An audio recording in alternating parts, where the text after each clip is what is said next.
세상 사람들은 저 높은 담장 너머를 구름 위의 세상이라 부릅니다.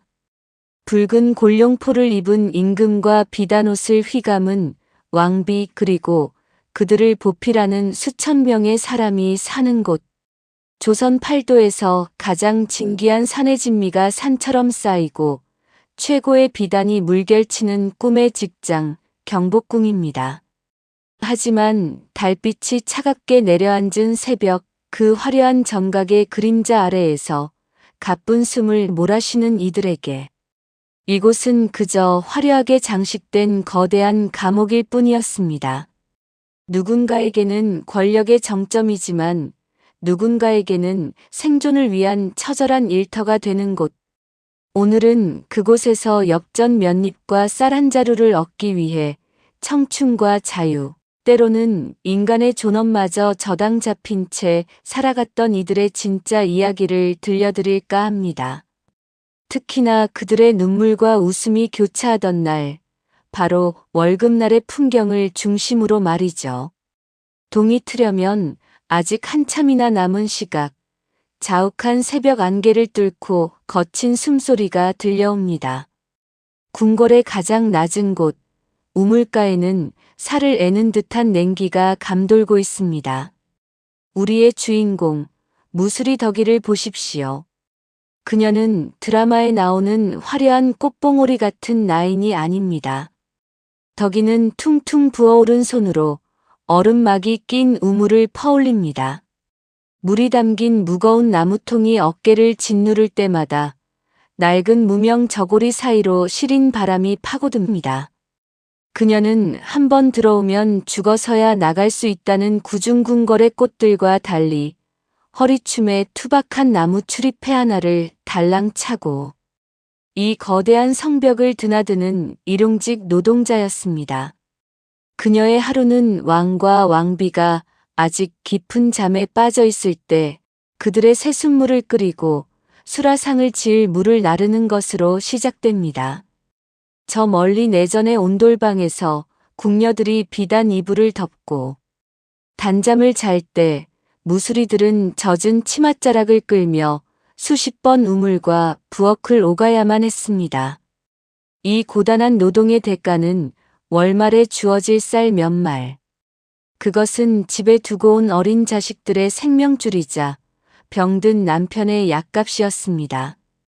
그렇기에 그녀는 터져나오는 신음을 삼키며 다시 물통을 지고 어둠 속을 걸어갑니다. 화려한 궁궐의 아침은 이렇게 이름 없는 여인들의 땀방울 위에서 위태롭게 피어나고 있었습니다. 자, 이제 장소를 옮겨 수라간의 풍경을 들여다봅시다. 바깥 세상의 상상과는 판이하게 다릅니다.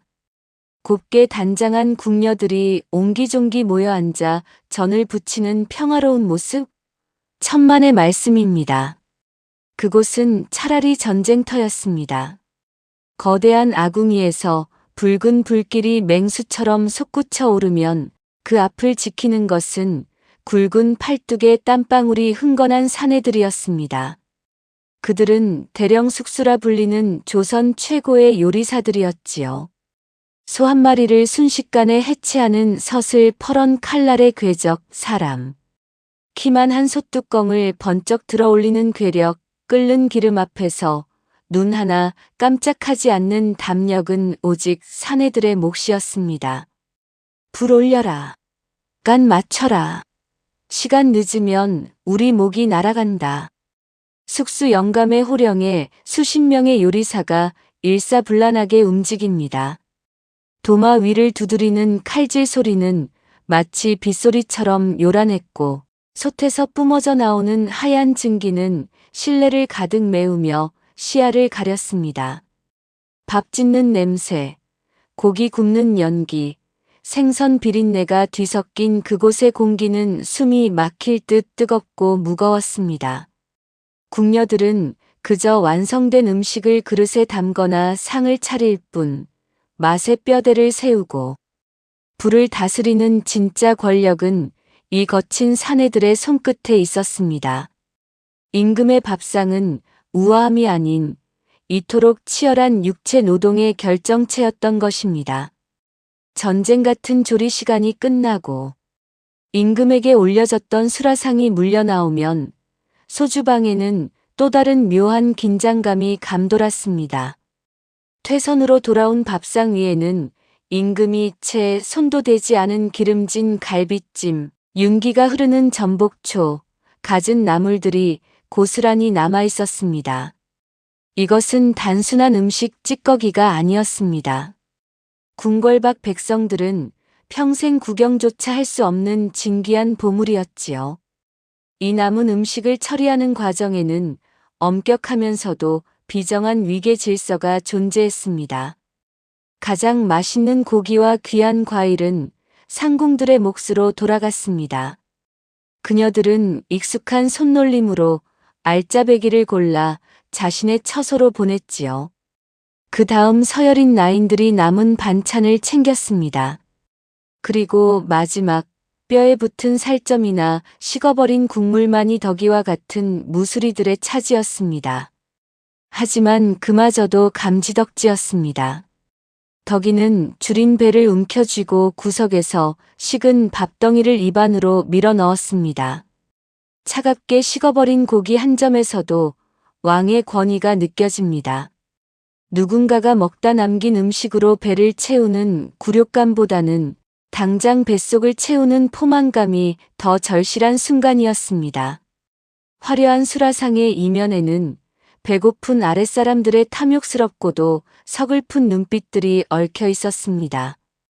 이제 궁궐의 담장을 넘어 또 다른 권력의 그늘인 내시부 실세 김상선의 사가로 가보겠습니다. 북촌 언덕백이 웬만한 사대부 집보다 더 으리으리한 소슬대문이 앞을 가로막습니다. 이곳은 왕을 그림자처럼 보필하며 권력을 쥔 자가 쌓아 올린 또 하나의 작은 궁궐이었습니다.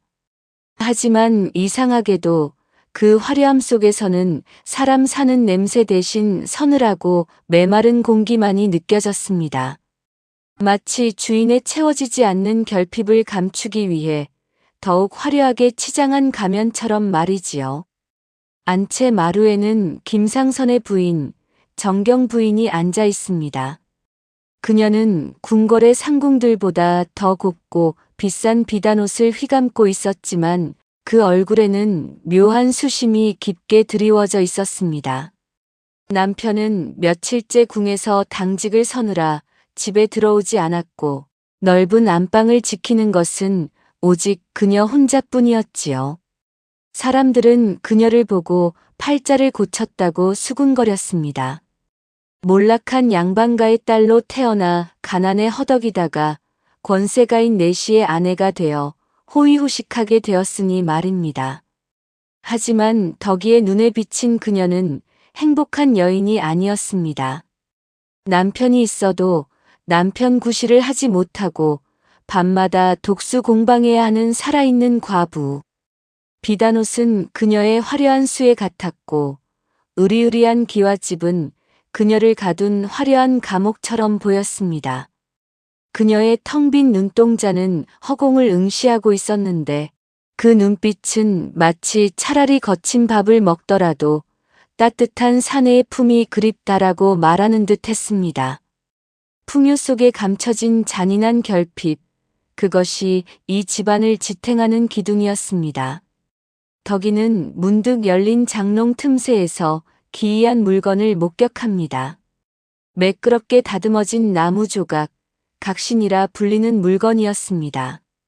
육체적인 기능은 이렇으나 욕망만은 거세되지 않은 남편과 그를 받아내야 하는 아내의 은밀하고도 처절한 사생활이 그 나무 조각에 담겨 있었습니다. 자, 이제 분위기를 바꿔봅시다. 드디어 기다리고 기다리던 그날, 녹봉을 받는 날이 밝았습니다. 마포나루 언덕에 자리한 국립창고, 광흥창 앞은 새벽부터 장사진을 이루었습니다. 엄연한 체면을 차리는 양반 관료들부터 덕이와 같은 하급 궁인들까지 뒤엉켜 북새통을 이루는 유일한 날입니다. 사람들의 손에는 저마다 녹패라고 불리는 종이 한 장이 쥐어져 있었습니다. 얇고 바스락거리는 그 종이 한 장이 묵직한 쌀가마니로 바뀌는 마법의 문서였으니까요. 창고 문이 열리고 고소한 곡식 냄새가 바람을 타고 불어오자 사람들의 지친 얼굴에 비로소 화색이 돌기 시작합니다. 먼지 낀 공기 속에 섞인 쌀겨 냄새는 그 어떤 꽃향기보다 향기롭고 쌀이 쏟아지는 차르르 소리는 그 어떤 음악보다 감미롭게 들려옵니다. 궁궐 안에서는 신분에 따라 고개를 숙이고 조아려야 했지만 이곳 쌀 창고 앞에서는 모두가 배고픈 인간일 뿐이었습니다. 붉은 관복을 입은 대감마님도 무명 치마를 입은 덕이도 오늘 하루만큼은 오직 가족들을 배불리 먹일 생각에 들뜬 마음으로 하나가 되었습니다. 줄의 앞쪽에서는 고운 빛깔의 옷을 입은 나인들이 제잘거리며 급여를 받고 있었습니다. 그녀들 역시 쌀과 콩, 북어를 받아들었지만 그녀들의 표정은 덕이와는 사뭇 달랐습니다. 궁궐 안에서 숙식과 의복이 모두 해결되는 그녀들에게 이 월급은 생존 수단이라기보다는 품위를 유지하기 위한 용돈에 가까웠지요. 그녀들은 받은 쌀을 곧바로 상인들에게 넘기고 그 돈으로 최고급분이나 연지 혹은 화려한 놀이개를 사는 일에 열중했습니다. 이번에 청나라에서 들어온 분이 그리 곱다더라. 쌀자루보다는 손에 쥘 작은 비단 주머니에 더 관심을 쏟는 그녀들의 모습은 화려한 꽃과 같았습니다. 평생 궁에 갇혀 왕의 눈에 들기 위해 꽃단장을 해야 하는 그녀들의 살. 아름다움이 곧 생존이었던 그녀들에게 쌀은 그저 화장품으로 변할 매개체일 뿐이었습니다. 드디어 덕이의 차례입니다. 창고지기가 건네주는 쌀 6말과 콩 3마리가 덕이의 자루에 쏟아졌습니다. 묵직한 중력과 함께 자루가 축 늘어지자 덕이는 으차 하는 신음과 함께 그것을 어깨에 짊어졌습니다. 순간 허리가 휘청일 만큼 무거운 돌덩이 같은 무게가 짓눌러 왔지만 덕이의 입가에는 비로소 희미한 미소가 번졌습니다. 이 묵직한 통증이야말로 그녀가 한 달 동안 얼음물을 깃고 아궁이 불과 씨름하며 버텨낸 이유였기 때문입니다. 이 자루 속에는 알아누운 남편의 약값이 들어있고 엄마가 오기만을 기다리며 문턱이 닳도록 쳐다볼 아이들의 저녁 밥상이 들어있었습니다. 땀방울이 눈으로 흘러내려 따가웠지만 그녀는 쌀자루를 고쳐맵니다. 천한 무수리의 어깨는 세상에서 가장 무거웠지만 동시에 세상에서 가장 든든한 가장의 어깨였습니다. 쌀자루를 잠시 내려놓고 숨을 고르던 덕이의 시선이 궁궐의 서쪽, 보경당 쪽으로 향했습니다. 그곳은 한때 자신과 같은 무수리 신분으로 물을 깃다. 왕의 승은을 입어 빈의 자리에 오른 여인, 숙빈 최 씨가 머물던 곳이었지요. 궁궐의 모든 하급궁인에게 그녀의 이야기는 전설이자 신화였습니다. 가장 낮고 천한 곳에서 가장 높고 귀한 곳으로 올라간 기적의 주인공. 덕이는 잠시 그곳을 멍하니 바라보았습니다. 저 높은 자리에 오르면 이 무거운 쌀자루를 벗어 던지고 편히 쉴 수 있을까? 하는 부질없는 부러움이 잠시 마음을 스쳤습니다. 하지만 덕이는 이내 쓴웃음을 지으며 고개를 저었습니다. 비단 금침 위에서 외롭게 왕을 기다리는 삶은 이미 지아비가 있고 토끼 같은 자식들이 있는 자신에게는 맞지 않는 오심을 알았기 때문입니다. 화려한 전설을 뒤로하고 덕이는 다시 자신의 현실인 쌀자루를 짊어졌습니다. 신데렐라의 유리구두보다 내 식구들을 먹여 살리기 위해 달아 빠진 내 집신이 더 자랑스럽다는 것을 깨달은 사람의 담담한 눈빛이었습니다. 어느덧 해가 완전히 저물고 궁궐의 지붕 위로 휘영청 밝은 보름달이 떠올랐습니다. 덕이는 마지막으로 육중한 궁궐 문을 나섰습니다. 달빛을 받아 반짝이는 궁궐의 기와 지붕은 여전히 아름답고 위압적이었습니다. 누군가에게는 권력의 정점이고 누군가에게는 화려한 감옥인 그곳. 하지만 오늘 하루의 노동을 끝낸 덕이에게는 그저 내일 다시 출근해야 할 일터일 뿐이었습니다.